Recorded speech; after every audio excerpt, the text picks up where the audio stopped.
Hello and welcome to Me, the Wife and Wrexham AFC. A weekly podcast and YouTube channel where we discuss all things Wrexham AFC from the point of view of long-term fans and new fans. So sit back, put your feet up, relax and let's get stuck in.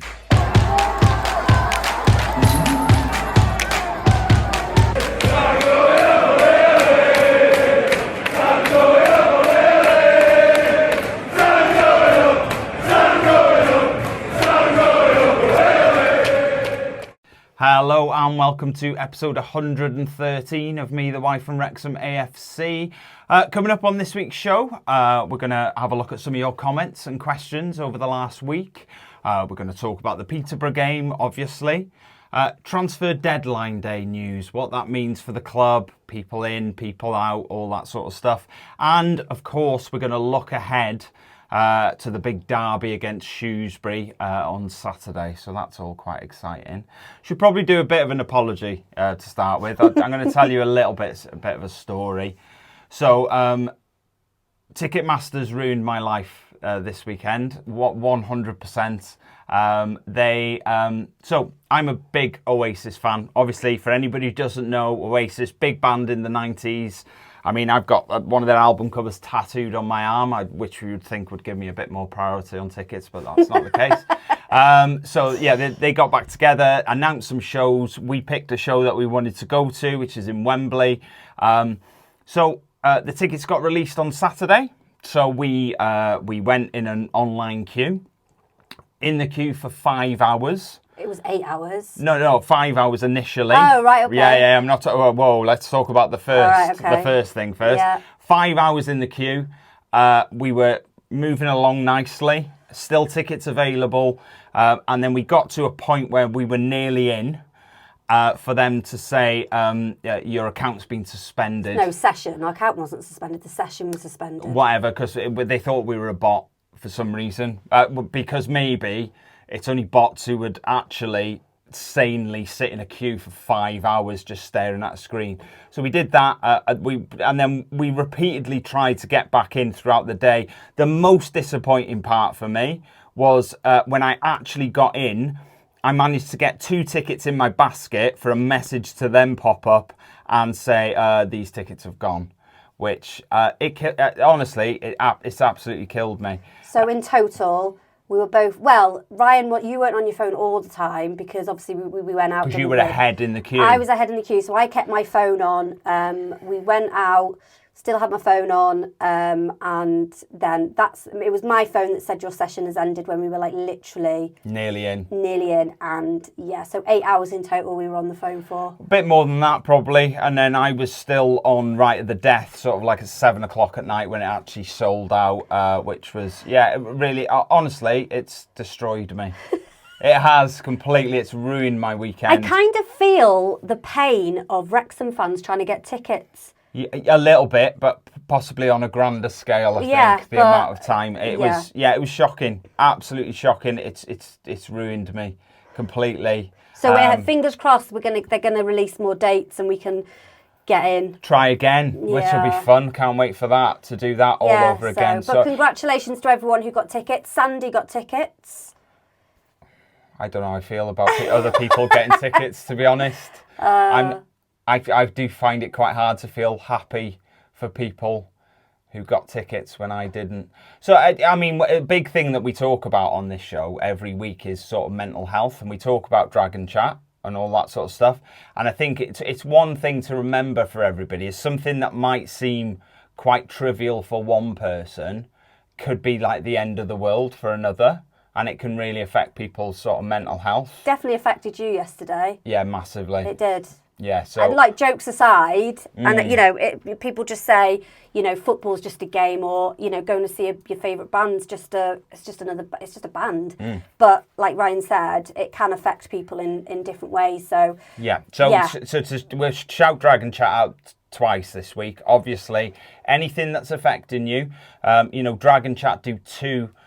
online Zoom calls every week. And like I say, you know, just because somebody's problems might seem really trivial to you, it might be huge to them. You know, and Dragon Chat is really important to a lot of people. They run 2 calls, one on a Monday at 8 p.m. for women, and one on a Thursday at 7 p.m. and that's for men. All the details of how to get in them calls are down in the description if you're watching us on YouTube. If you're not watching us on YouTube, head over and give us a subscribe. Yes, please. That would be lovely. So yeah. So the reason why we brought that up is because we've had a sorry. few. You went on a tangent there. I did, but and there is a point to this. That's sorry. Yeah. So yesterday, on Saturday, we said that we weren't going to be doing a half-time review, but we said that we were going to do a full-time review. But obviously, at the time, we were still online and we were still trying to get these tickets.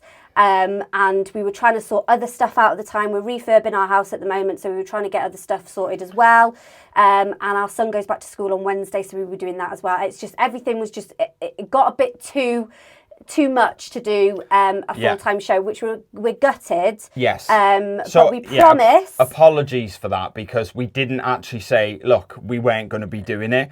We couldn't get on our phones. No, because we didn't even do our predictions, pre-game prediction videos that we normally do on TikTok and all that sort of stuff. Which was, because we were part of the circus that was Ticketmaster online, which is just a joke. But by the by, anyway, none of us got our predictions right, so it doesn't really matter. No, so we can move on from that. But we had a couple of messages. Peter messaged to say, is there no halftime show? Problem was I couldn't reply to Peter till really a lot later on. Because the message came through on my phone, which I was trying to use. Sarah sent us a lovely email saying it, just to make sure we were okay because we hadn't been on and all that sort of thing. I say we're fine. I'm not. We're here. But we're here. We're alive. Yes. Yeah. Fuming. Don't worry. Absolutely. We're alive but fuming. Yes. Yeah. Look, if you do want to support the show, if you can buy us a coffee. Our Buy Me a Coffee page is buymeacoffee.com/me the wife. Just a few shout outs this week for Bill. For Greg, and we had an anonymous one as well. We don't know who you are, but we'll be doing videos for you, just catching up with them. To be honest with you, someone's just fallen over. Sorry, that's completely threw me then. Someone fell over in the room right in front of me. You probably didn't even hear it and think I'm going mad. Probably the ghosts of the Oasis tickets. We can't bring them up anymore. Okay, sorry. But yeah, we will be doing videos for you. Trust me, you don't want a video off me today because I've got a face like a smacked bottom. Yes, that'll do.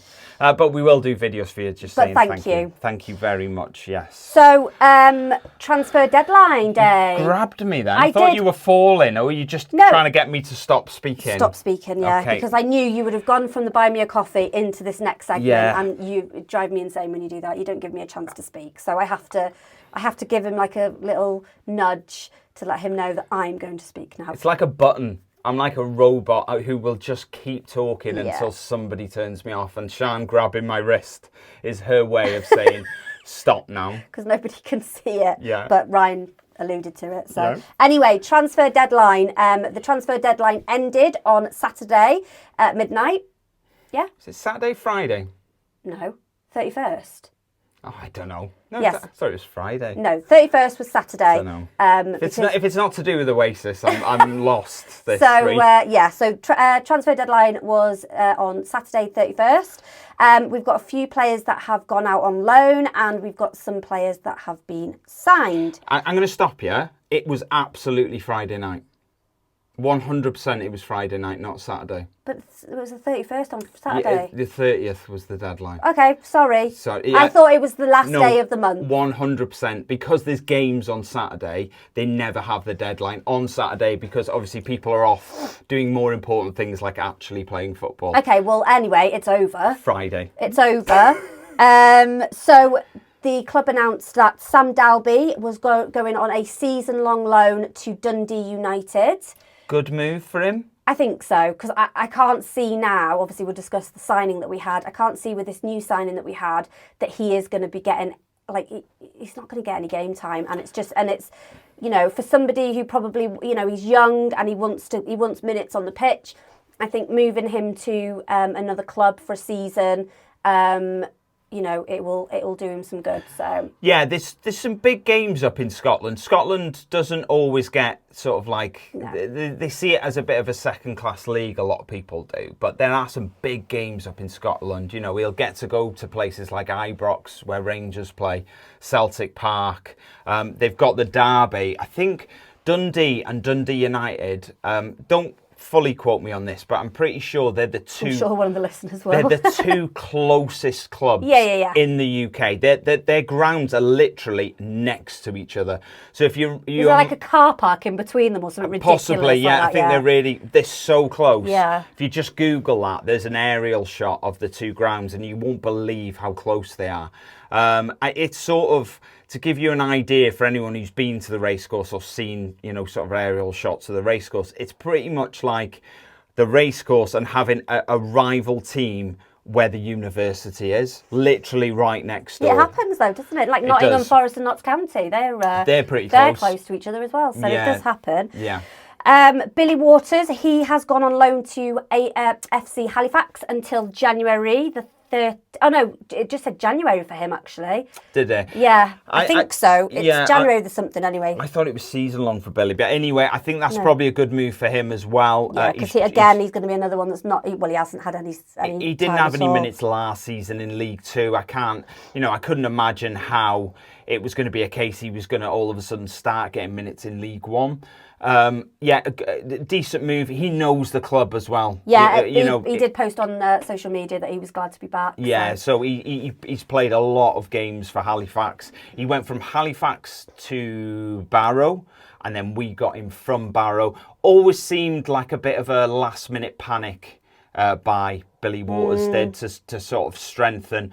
It's never really worked out for him, you know. So I'm glad he's now gone back to somewhere that he knows, and you know, National League, he's going to be able to get some goals there. I think he's definitely got goals in him, but I'm just not sure he's got them at this level. Yeah, you know, so I think it's a really good move for him, and I wish him all the best with that, because like I say, he was never really going to feature for us, was he? And I think most Wrexham fans have been sitting around waiting for it to be announced that Billy was going out on loan or sold. Yeah. Another one which fits that mould is probably Jake, which you're just about to mention now. So Jake Bickerstaff, he has also dropped down to the National League. He has signed on till January as well. January 13th he is. Yeah, so that's another loan. So then the three players we've just discussed are all on loan. So they're still our players. So we still have the option to sell them later on at a later date or welcome them back. I'd really like Jake Bickerstaff to come back. I know. I really like him, but I get why it's been done. Yes, so he's gone to Altrincham. Another good move for him, I think. Decent, solid team, Altrincham. And I think it'll help build a bit of confidence for all three of them players. Look, if I'm completely honest, I can't ever see Billy playing for us again. In any sort of capacity.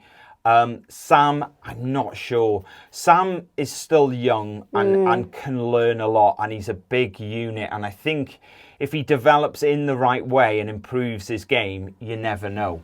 But I think it's unlikely. Jake, another one. I think it's probably unlikely, but you just don't know, because these guys are young. You know, they've still got a lot of development in them.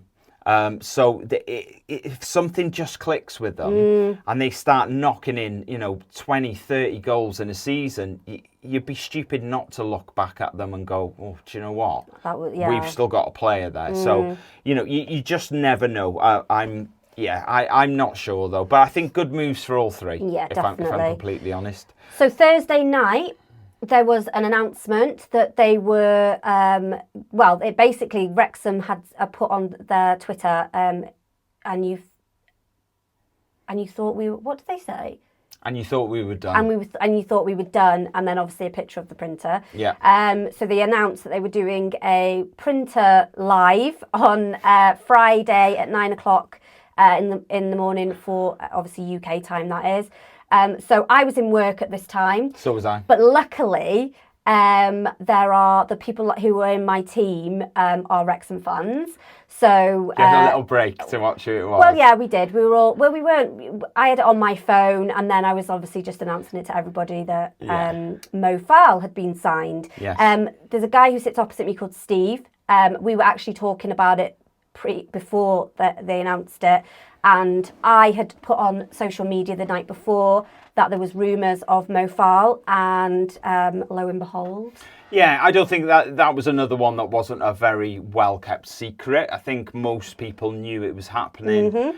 Look, 21, good age, 6'5". He's come from West Brom, but just to sort of, to give you a clearer picture of that, I think he's only ever played one game for West Brom. So he's part of the West Brom youth setup. And then obviously graduated to the sort of senior team, and what they've done with him is just repeatedly sent him out on loan. He went to Fylde, who are obviously in the National League now. I think they were in the National League North at the time he was playing for them. He went on loan to Doncaster, scored against Wrexham at the racecourse for Doncaster, and then he spent the second half of last season on loan at Walsall. When the season ended, he went back to West Brom, and then he hasn't played any games this season. We've bought him based on what Park he's seen a couple of times that obviously he's played against us. He did an interview, obviously, which all new signings do, and he said that now he feels, obviously, because like you said, he's been out on loan so many times. He said that he did his research and everything on the club. He said, I didn't just make the decision off the cuff. I did my research and all that kind of stuff. And he said he felt it was the right time to make somewhere permanent. Yeah. And obviously we are the ones that he chose. So I'm excited about him. He scored his first goal at the Reading game, I want to say. He has scored a goal. Oh, this season? Yeah. No, last. For us. He scored a goal for us. Who did? Mo Faal. What do you mean we haven't just signed him? What are you talking about? Who am I thinking of? I have no idea what you're talking about. Oh, I'm thinking of Ravon. Siân's having a meltdown. I don't know what you're talking about. We only signed him on Thursday. Why did I think it was him? Anyway, we didn't. We signed him on Friday, but whatever. Friday, sorry. Well, he probably did sign on Thursday. Look, right. Scrap that. Just rewind. Not sure what. I was listening, but I wasn't sure what you were talking about. Well, I clearly don't. No. So yeah, no, I wasn't. I don't mean foul. Anyway, I was actually thinking of Ravon. But because he's a recent sign-in, stop signing people now because it confuses me. Anyway, he's 21. He's from Gambia. So will he be obviously, we've got the international break next week. Will he be going to Gambia? No, he hasn't actually played an international game for Gambia. Unlike Jacob Mendy, who's obviously plays for the Gambia as well. Yes. He hasn't actually got an international cap for the Gambia as yet. Okay. He hasn't been called up. There is time though. Plenty of time for him. To sort of get that under his belt. But I think as we progress through the leagues, it's something you will notice more, international call-ups and that sort of thing. We haven't really had to deal with that very much. There is a rule surrounding, so next weekend we are playing Shrewsbury, which we'll come on to in a little bit. A lot of the games in League One are postponed. I think there's 3 games out of however many. The reason is, now, I'm not 100% sure of the number. I think if you've got over 3 players that are called up for international duty, you can postpone your fixture, which is obviously what has happened to quite a few of the teams. So it just has to be one of the teams. So if we had 3 international call-ups, it's 3 or 4.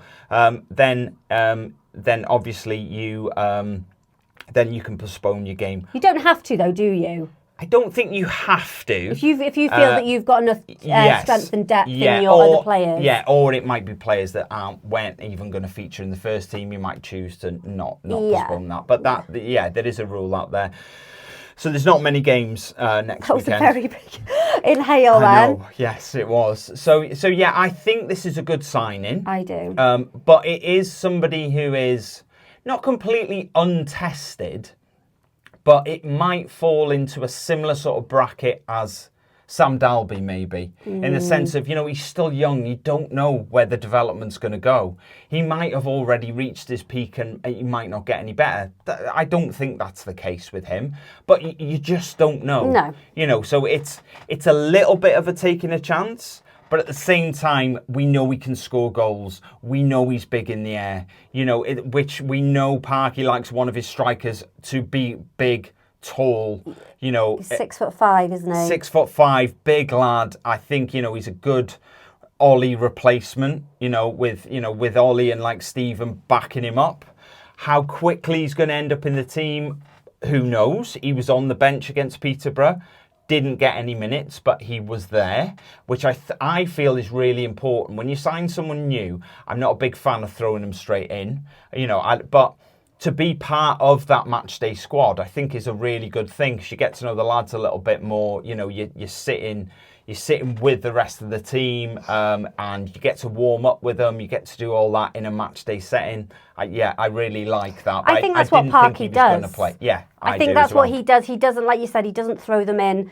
He doesn't like to throw them in on the day after they sign or whatever, or when they're able to play their first game. I think he does like to embed them into the team and kind of get that, because obviously our the team that we've got are like just tight.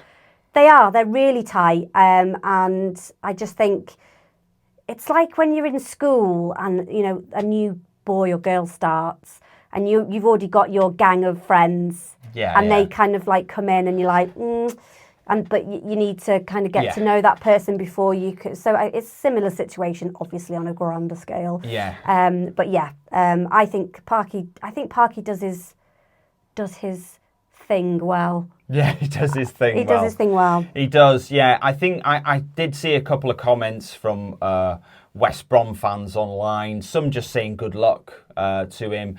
Some sort of saying this one might come back to bite us, in the sense of... They always do that though, don't they? Yeah, but in the sense of, he's got a lot of development ahead of him. He might turn out to be a fantastic player, and letting him go might not have been the best decision that they've made, is what they meant by that. Oh, okay. So, yeah... you meant it might bite Peterborough back in... not Peterborough. West Brom back in the Yeah, bum. maybe. I thought you meant it might... I think it's always the case. This is a reason sort of Sam and Jake have gone out on loan, because, to sell players sometimes, and then they just absolutely smash it wherever they go, and you're sort of looking going, oh. There's loads of big clubs who've sold players and then bought them back for much higher more fees when they've become a much better player.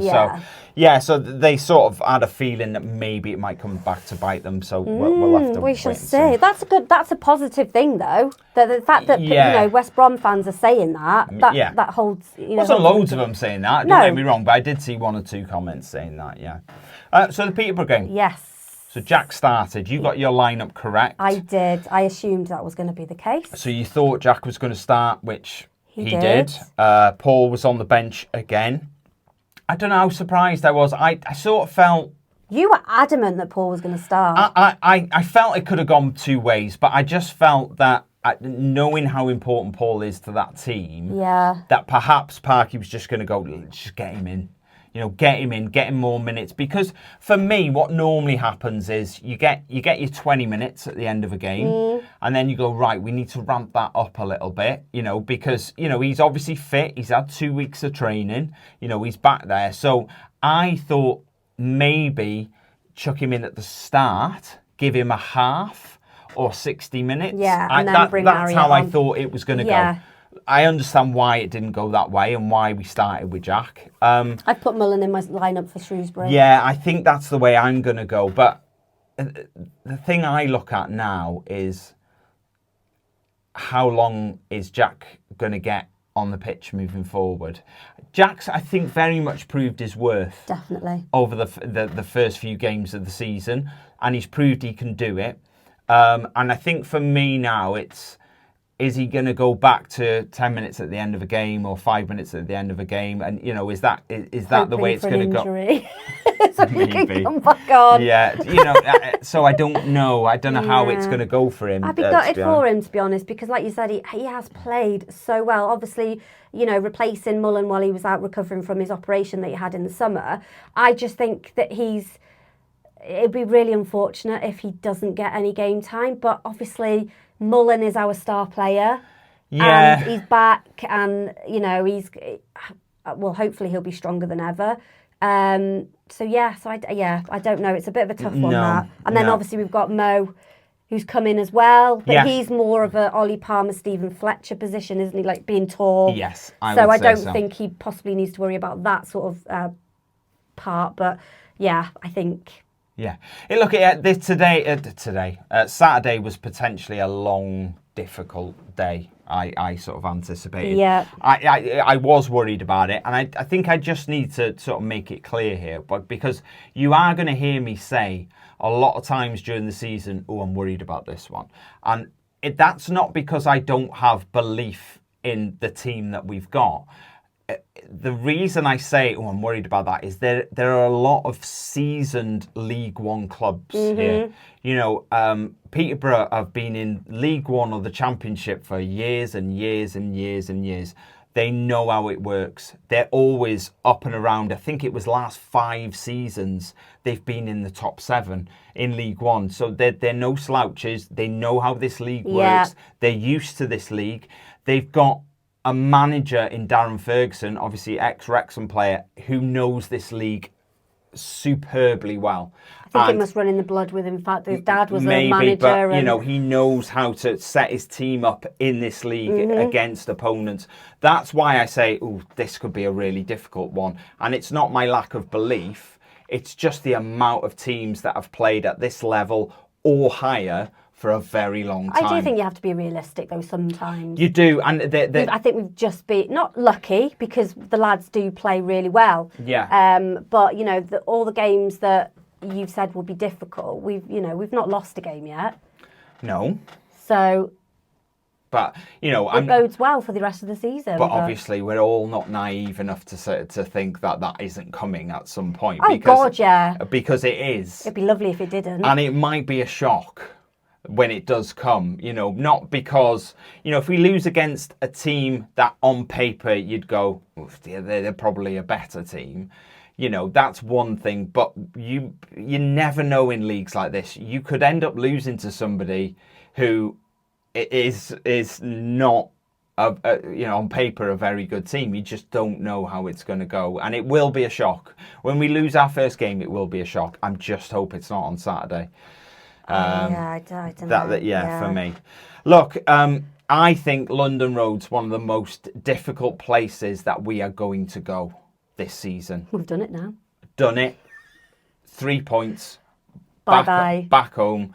You know, so, and that's a tough game. Yeah. There's not many tougher games that we're going to have this season.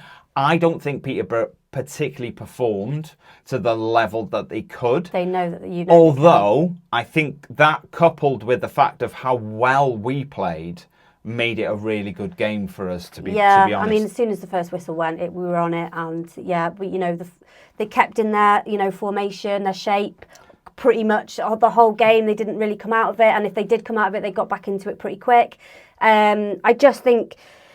I was a bit worried because obviously everything that you'd said, the last time we played Peterborough was in February 2008. Well remembered, because I didn't remember that. So I think we played just immense. It was a really bright start. I thought it was really bright. We looked on it. We were pressing high. Decent passing, forward thinking. We press them high and we give them no time. And I think we were just a little bit unlucky early on because we pressed them into sort of their sort of back four. And we nearly got the ball a few times. They were lucky with some of the passes they were making. And I think it put them on the back foot a little bit. Look, I don't know what this new we don't seem to get any possession anymore, according to the stats. But when you watch a game, you're sort of watching it going, this is really even. And then you see the stats later on. Out of the 72 EFL teams, just to sort of explain it a little bit, 72 teams in the EFL, 20 teams in the Premier League. So in the 72 teams in the Championship, League One and League Two, for the first, how many games? 3? 4? How many games have we played? 3? 4? 4. First 4 games of the season, we are 72nd for the possession that we've had during games. But we're second on the table. I know. It's so weird. So it's so very, very strange because we've come up through National League and a lot of League Two, being very used to possession-based football. We talked about this before, where we've been more than happy to frustrate teams, knock it around our back line, and into midfield. Oh, if it has to come back, it has to come back. We seem more.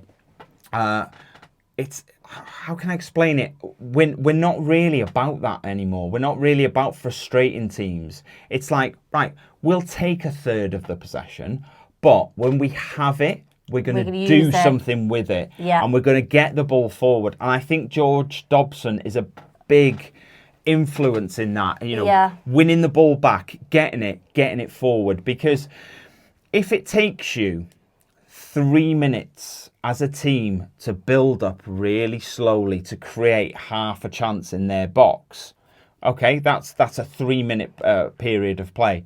What we seem to be doing is we've taken that 3 minutes of possession and we've shortened it down to 20 seconds. Gone, right, get it out wide, get it into the front two, move it, shot. Right, so I think that's what's happening. It was very much evident on Saturday where Peterborough were slow build up and then bang, they were gone. They had 2 very quick lads on the outside, but they were very slow and laboured and they were holding onto the ball. But in the 3 minutes of their possession, they were creating a half chance. But in that 20, 30 seconds of our possession, we were creating a chance. So in situations like that, we're always going to have less possession, but we are creating the same amount of stuff as they are. So I like the new way of thinking about, Bosh, let's get it forward. Let's create something. I think possession sometimes doesn't really tell you a story because, in the whole game, I am jumping ahead. In the whole game, Peterborough didn't have one shot on target. Not one shot on target at all in the full 90 minutes. So that just goes to show you can have as much of the ball as you want. But it's what you do with it. You've got to do something with it. Yeah. And you've got to create something. And we are at the moment with less/limited possession that we do get. But I don't think we are getting less possession because the other team are dominant. I just think our build-up play is a lot quicker than it used to be. Yeah. So it's, like I say, we're building up really quickly, have a shot, okay? Nothing came of that. They get the ball back. You take 3-4 minutes trying to build and create a chance. We'll get back into shape. Get back into shape. We'll sit there and we'll wait for you to come. And I think that's why it sort of skews people's opinions of how much of the possession that you're actually getting. In my opinion, I don't know. Peterborough probably had the first chance. It was that Odo down the left-hand side, quick. He beat, I think it was Owen O'Connell was trying to get back at him and he couldn't. Got the ball into the middle, and to be honest, me and you thought it was in, didn't we? Yeah, it was It sort of spewed wide really slowly. Arthur was sort of wrong-footed. I thought it was in, but it wasn't. That was probably, it just sort of bounced off the striker's foot a little bit. He didn't know too much about it, but that was sort of the first chance. We then went 1-0 up after 28 minutes. Jack Marriott obviously used to play for Peterborough. He played over 100 games for them over 2 separate spells. Scored quite a lot of goals for Peterborough as well. And it just had to be him, really, didn't it? It was a lovely ball into Dobson from Elliot Lee. The little layoff from Dobson was excellent. It was amazing. It was a great little touch. Took all the speed off it. Just put it perfectly into Jack's path. I'm not having a go at Jack, but Jack was very lucky that that went in, because he could have put it a lot wider around the keeper with the time and space that he had. He hit it sort of quite direct at the keeper. A defender stuck his leg out and sort of bounced the ball up, which is what beat the keeper. If that defender hadn't done that, I dare say the keeper probably would have saved it. But nobody cares. Nobody cares. Absolutely nobody cares. Peterborough fans do. Yeah, probably. We made it 2, about 10 minutes after that. Yep. Max, do you think floodgates opened a little bit for Max now? Because we've talked about Max. Yeah. We've always been a little bit confused why he hasn't been getting more goals. He's a big lad. He's good in the air. He always goes up for corners. And it just hasn't really been happening for him, has it? If you include the pre-season game against Fleetwood, bearing in mind we're only 4 games in, he scored 3. You know, two in the league and 1 in the last pre-season friendly that we got. So I think we're going to see a few goals from Max. I think so. I really like Max, though. I've said it before, but the goal that he scored on Saturday was just...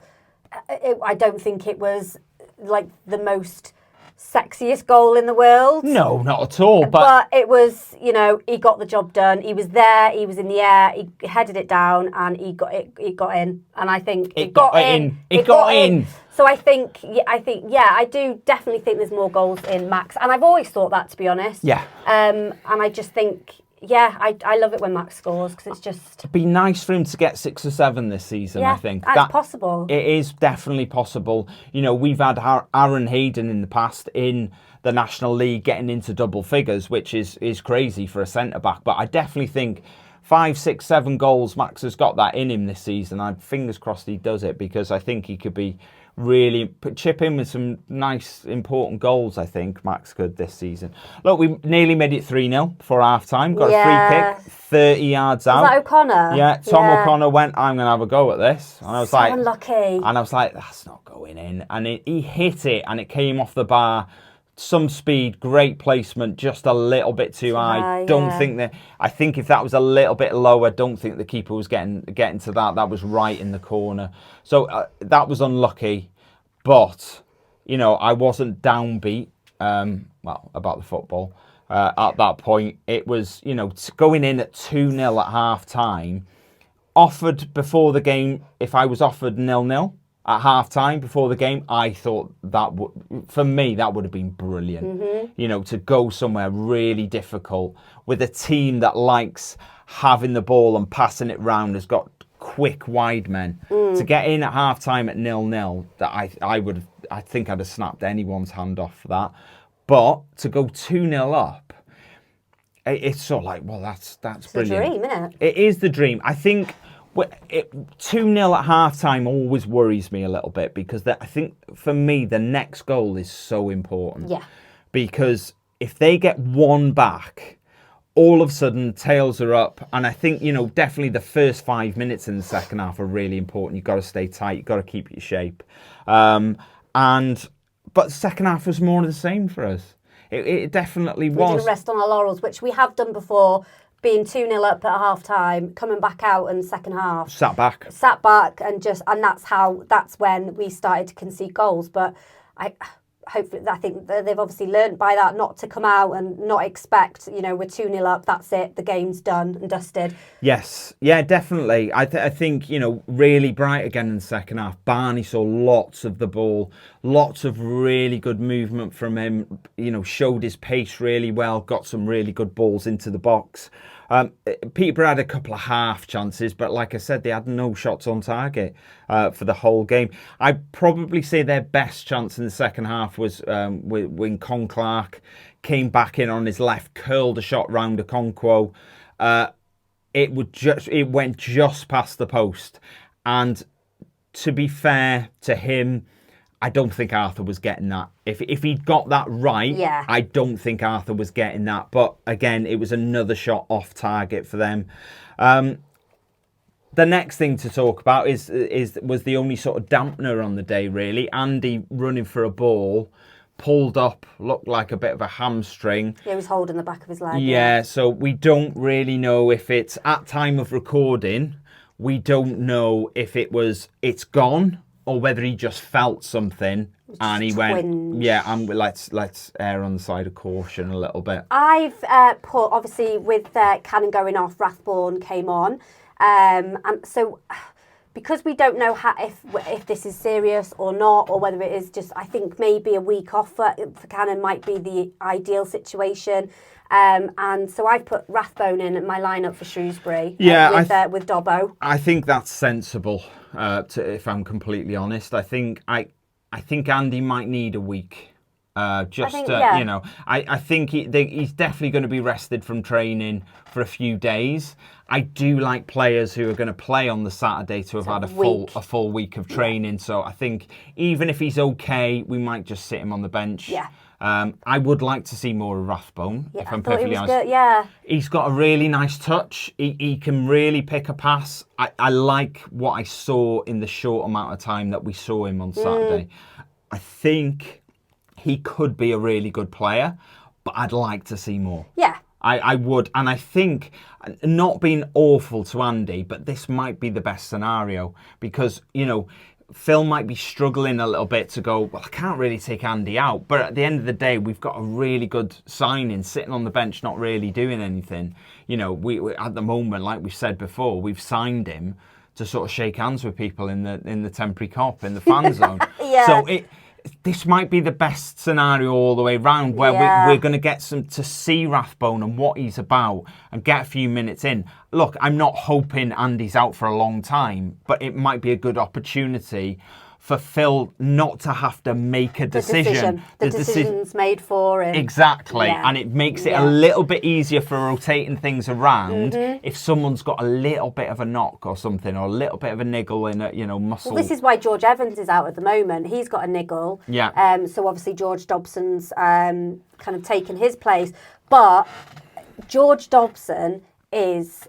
I think he's a cracking player. He's so like you said, he gets the ball forward within like 3 seconds of getting it. And the way that he hugged Marriott when was it Marriott? It was Marriott when he scored. I can't remember if it was him or Cleworth, but Cleworth. Yeah. Is that the right way? Is that the right way, yes. Andy? Max.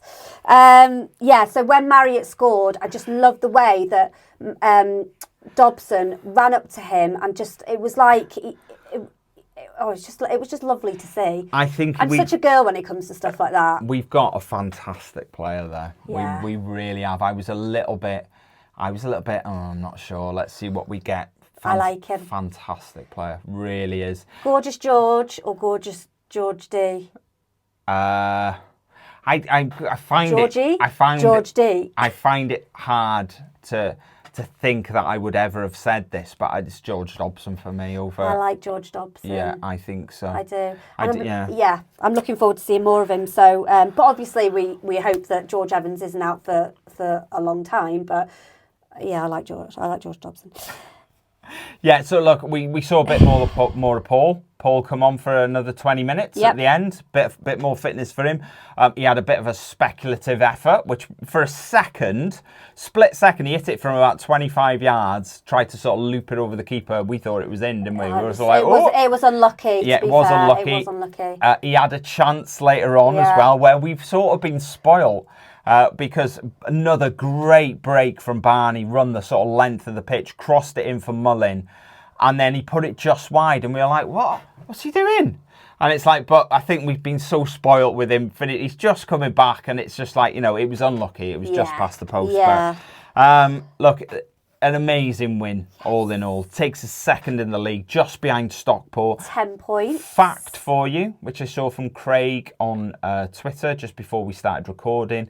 It is the first time ever, it's the first time ever, 4 games into a season in League One, that the top 2 teams from League Two the season before have been top after 4 games in League One. Wow. Yeah. So it was, I think... We were talking in the second half. If we would have scored another goal against Peterborough, I think we'd have been top. Goal difference. So Stockport's goal difference was +7. Yeah. Ours was +6. So if we'd have scored another, the goal difference would have been the same, but we'd have gone top based on the fact we'd have scored one more goal than Stockport. So it was a little bit disappointing, but at the same time, second. I mean, 4 games in and we're second in the league. No one could. Yeah, no, I know. I couldn't have asked for better, really. But man of the match for you? Well, man of the match for me is, I mean, obviously, kudos to Marriott and Max, for scoring, for scoring 2 goals. But for me, it's not always, man of the match isn't always about how many goals you can score.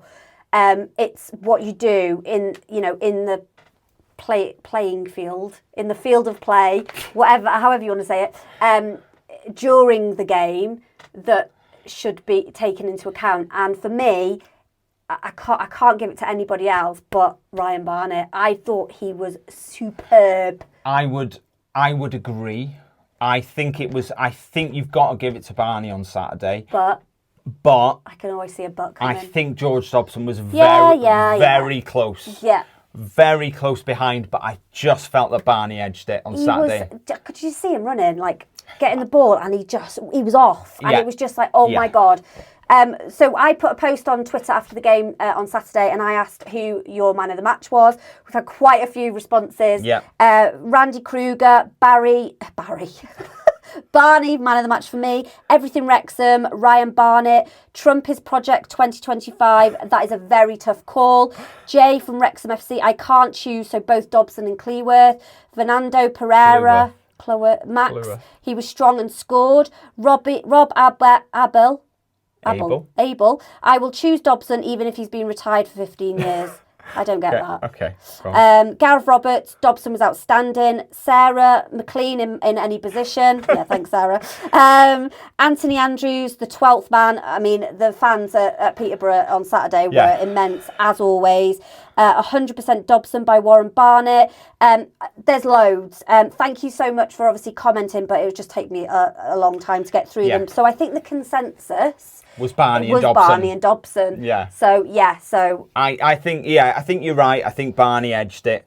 I think if you're going to look at, I'm not a completely analytics sort of person, so I haven't really looked into it. But I think Barney's chance creation on Saturday, he was very willing to get forward. He was very quick getting forward, getting balls into the box. Thought he was superb. But I think we'd be lost without George Dobson at the moment. He is really a good player. Absolutely. Fabulous. Absolutely.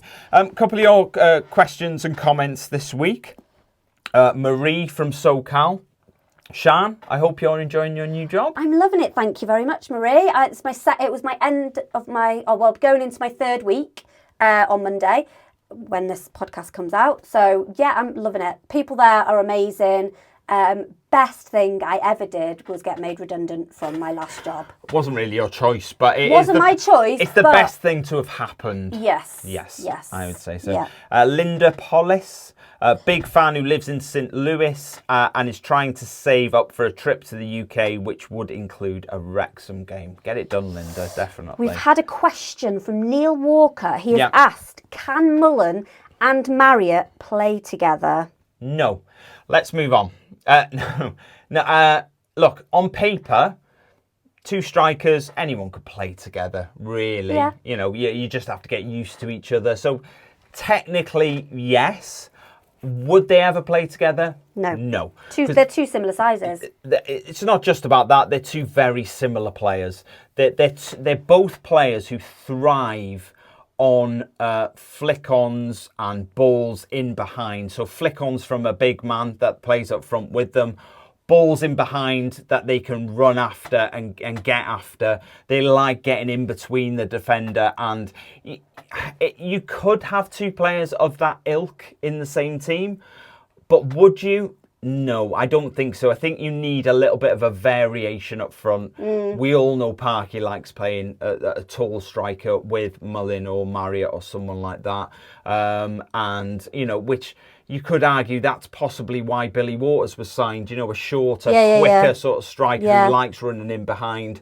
And I think for me, it's just about the variation that you bring up front and having someone like Ollie with Paul, or someone like Stephen Fletcher with Jack Marriott, or someone like Mo Faal with one of them other two. That's what you want. You need that little bit of variation. Two small strikers up front, you are lacking. If you're going to play long balls forward, who's going to win them in the air? Neither of them two, really. They're going to do their best, but if you're going to play them long balls up, you need your flick-ons from a sort of like a Faal, from a Palmer, from a Fletcher. So yeah, back to my original answer, Neil. No. But as I say, if you change the setup and the way you sort of decided you wanted to play, where literally everything went down the channels, round the outside, and you just having Barney and McLean crossing balls into the middle or cutting inside and getting balls into the front too, which we do that a bit. But we don't do that all the time, so you would have to change your sort of thinking around how you were sort of playing the game with them too. So no, in short. So thank you very much for your questions and your comments and everything. Keep them coming. If you want to get in touch with us, you can get in touch on X, Facebook, Instagram, TikTok, or Threads, or you can email us at methewifeandwrexhamafc@gmail.com. Well done. It's the first time you got that right for ages. I'm not gone. Just a quick one about the podcast. This is very random, but we just wanted to make note of it. We always do well-ish in various countries around the world in the Apple podcast charts, but we'd never been at number 1 in an Apple podcast charts in area until now. So we last week we got to number 1 in the Apple podcast. I'm going to be honest. Thank you. That same thing happened again. Oh no, we haven't lost sound again, have we? Oh God. So I'll just say that again. We got to number 1 in the Apple Podcast chart in Uruguay. So yeah, thank you to everyone who listens in Uruguay. It's not somewhere that was ever really on our radar. But now it is. It very much is. Hello. Message us if you listen in Uruguay. So that's really good. Fantasy EFL. Yeah. You go from one segment to another so quick. Just take a breath, lad. I know. So, Fantasy EFL, first place at the moment, we've got Chris Ford. Second, we have got S. Jones. And in third place, we've got Gareth Jackson. Yeah. So, well done, you guys. There are a couple of games on Sunday, so that was correct at time of recording. So, that might have changed by the time the podcast comes out. Yeah. There we go. Yeah. Let's have a quick chat about Shrewsbury then. Okay, so Shrewsbury are currently 5th in... I'm going to take this over because Siân hasn't read the notes, so she doesn't know what she's saying. Oh, sorry, it's our 5th game of the season, sorry, not with their 5th in the league. Stoke High Ras, it's just did it again.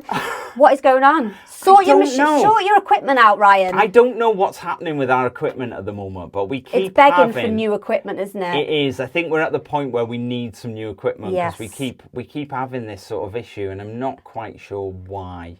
But we're aware of it and we apologise. Yes. You keep looking at that, make sure it doesn't go off again. And when it goes, you can just repeat what you just said. So it's, as we mentioned earlier on, it's a local derby. It's a weird one because they are about 34 miles away from us, but... Oh, why does that keep happening? I don't know. So I'll just repeat that. They're 34 miles away. They won against Leighton Orient on Saturday, 3-0 at home. It's the first win of the season after losing the first 3. They haven't had a great start, to be fair. They're currently 20th in League One on 3 points, and they've conceded 6 goals in the first 3 games. They were founded in 1886 and they play in yellow and blue. Mm-hmm. So they finished 19th in League One last season, 4 points above the relegation zone. They've been in League One for the last 9 seasons. The last few have very much been a case of, are they going to survive this season? Skin of their teeth. Yeah, a little bit. Our last game was the 1-0 away win in the FA Cup in January this year. The last league game was a 3-0 away defeat in League 2 in April 2008. We also lost the home game 1-0 that season in November 2007. Top scorer last season was Daniel Udo. He plays for Peterborough now, doesn't he? He doesn't play for Peterborough. He plays for... he turned down a contract. He turned down a contract in the summer. So his contract was coming to an end. He turned down a renewal. And then he signed with Wycombe at the start of the season. He came on as a sub at the racecourse when we played Wycombe at the first game of the season. That's where I've heard the name before. Predictions. Right, well, I've been busy this morning. Oh. Yep, I don't know whether you've noticed in our little Excel shared file. No, I have not, no. But you've gone into it. So I have done a little table. Okay. Yep, so I've listed all the games that we have got left. Obviously the games that we've already played, and it's got my prediction, Ryan's prediction, and the actual final score. Suffice to say, we're both on 0 points at the moment. Yeah. So I've already preempted my thingy, and I have put 3-0 to Wrexham. Okay. So they had a good win on Saturday, Shrewsbury. So they might be maybe turning a corner. Who did they play? Leyton Orient, they haven't got any points this season yet, so they're struggling. I'm gonna go one better. I'm gonna go 4-0. 4-0. 4-0 in the local derby. There you go. Definitely. Clocked in. So it's in there if you decide that you want to enter it at any point. Okay, all right, thank you. Quick shout out again for Dragon Chat. So it's a mental health peer support group. They run 2 calls. One is on a Monday at 8 p.m. and that is for women. And one is on Thursday at 7 p.m. and that is for men. All the details of how to get on that Zoom call are down in the description if you're watching us on YouTube. If you're listening, head over to YouTube. You can find all the details there. Alternatively, you can follow Steve Lloyd on Twitter, who runs Dragon Chat. His handle on there is at DragonChatWXMFC. Quiz time. Boom. Let's get this over before everything just starts dying on us. And we need to kind of keep an eye on each other, like talking, but sort of like corner. I'll just keep looking. we might go out of one of the. Yeah. So we all know Wrexham legend Darren Ferguson was on the sidelines managing Peterborough on Saturday. But which Fergie stat is correct? Number 1, he played 356 games for Wrexham. Number 2, he scored 56 goals. Number 3, he received 6 red cards for Wrexham. Or number 4, he has managed Peterborough on 6 separate occasions. I'm going to go with A, or 1, the first one, because that number 6 is familiar to me, but I don't know if it's a bit too over-egged. All right. That is correct. He did play 356 games for Wrexham. He scored 34 goals. He received 4 yellow cards, and he has managed Peterborough on 4 separate occasions, not 6. Okay, number 2. We made 4 subs on Saturday, but who was the last player to leave the field?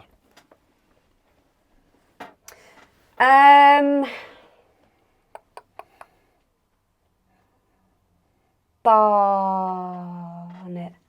Barnett? No. Yeah, I'm going to say Barnett. Correct. It is Barnett, yes. Well done. Number 3. Do you have a favourite awards ceremony? Do I have a favourite award ceremony? BAFTAs, Oscars, anything? Couldn't care less. Couldn't care less. Okay. British Podcast Awards, which we are actually up for nomination for that, so get your votes in. Yes. So yeah, British Podcast Awards. Okay. Which of the following was a Peterborough player in their matchday squad on Saturday? Was it Emmy Randall? Was it Oscar Wallin? Was it Brit? Sorry, I'll repeat them last 2 because it went a bit funny. Oscar Wallin, Tony Sparks, or Britt Curtis? Well, I know there was definitely a Sparks. Leah Wallin. I'm going to go Oscar Wallin. It is Oscar Wallin, yes. Oh my well God! done. Yes, get in. Number 4. We play Shrewsbury on Saturday. We do. But where did they finish in League One last season? I'm going to get this one wrong. Oh. 20th. 20th? Yeah, no. No, it's wrong. It's going so well. It was. They were 19th. Oh, you are kidding. Yeah. I'm not, no. I should get half a point for that, for being close. Last question. Sam Dalby joined Dundee United on loan this week. Yes.